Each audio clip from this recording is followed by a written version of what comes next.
Až vyrostu, tak udělám seriál. O 20 let později.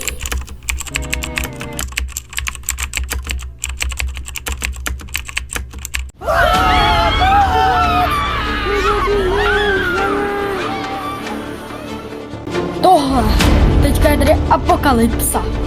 Podívejte se na to. Tohle je černá díra. Tohle je černá díra, vidíte to?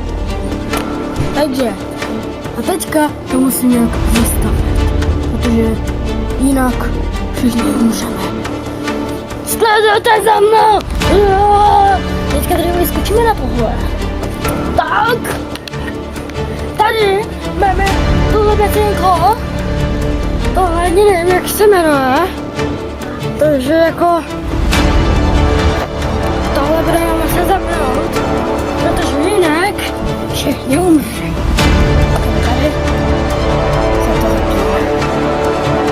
Teď to můžeme zapnout. Tady se objeví neviditelná dráha. Vidíte to?